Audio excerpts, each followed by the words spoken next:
അപ്പൊ നമ്മുടെ തന്നുസാണ് ട്രയൽ ചെയ്യാൻ പോകുന്നത്. ഓ അങ്ങ് ദൂരത്ത് പോയി കിടന്നു. ഇനി അടുത്ത ആരാണ്?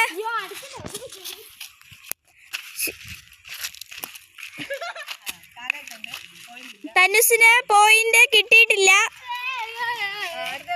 അടുത്ത കളിക്കാൻ പോകുന്നത് നമ്മുടെ സ്വന്തം കിങ്ങിണിയാണ്. ട്രയൽ നോക്കാൻ പോകുന്നത് കിണ്ണനാണ്. കിങ്ങിണി എറിയാൻ പോവാണ് ഗൈസ്. ഓ തട്ടിത്തെറിപ്പിച്ചു പപ്പ, പക്ഷെ അത്രക്ക് നടന്നില്ല.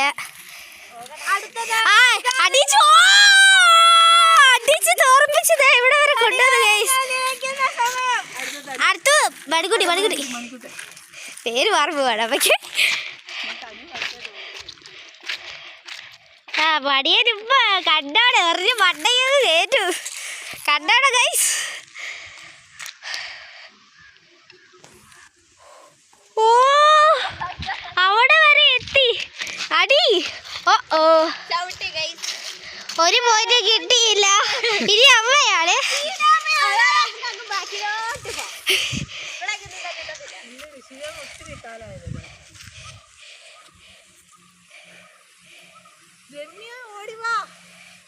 രമ്യ ചേച്ചി മിസ് ചെയ്യുന്നു. ഓ മൈ ഗോഡ്, അങ്ങ് പോയി ഗൈസ്. എറിഞ്ഞ് അവിടെ വരെ എത്തിക്കണം മണിയാ. അമ്മ അടിക്കാൻ തയ്യാറായിരിക്കുവാണേ.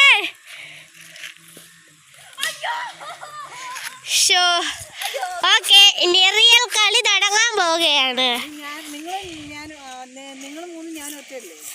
അങ്ങനെ അടുത്തതിന് കളിക്കാം. ആദ്യമേ നമുക്ക് ചുമ്മാ കളിക്കാം. എന്നുവെച്ചാൽ എല്ലാവരും ഒറ്റോള്. എന്നിട്ട് അമ്മ നല്ലവണ്ണം കളിക്കുന്നുണ്ടെങ്കിൽ നമുക്ക് 3 ടീമാകാം. ഓക്കെ, ആദ്യം ഞാൻ തന്നെ കളിക്കാം. അയ്യോ നമ്മുടെ ക്യാമറ എവിടെ വെക്കും? ക്യാമറയോ?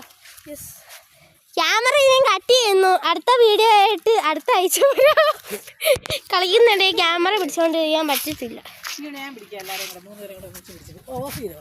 ഇല്ല, എന്തായാലും മ്യൂസിക് അല്ലേ? അല്ല പറയുന്നുണ്ട്. രമ്യ ചേച്ചി മിസ് ചെയ്യുന്ന വിളിച്ചേ. മാളൂനും തുമ്മിനെയൊക്കെ കൂട്ടിട്ട് വരാൻ പറ. രേവതി ചേച്ചിയും വിളിക്കാൻ പറ. നമുക്ക് എല്ലാവർക്കും കൂടെ ഒരുമിച്ച് കളിക്കണം. മാളൂനെ തുമ്പിയേയും കൂടെ വിളിക്കാൻ വേണ്ടി ചേച്ചിയെ പ്രത്യേകം വിളിച്ചോണ്ട് വരണം. കുഞ്ഞാറ്റെ. Okay, we'll see you later. By.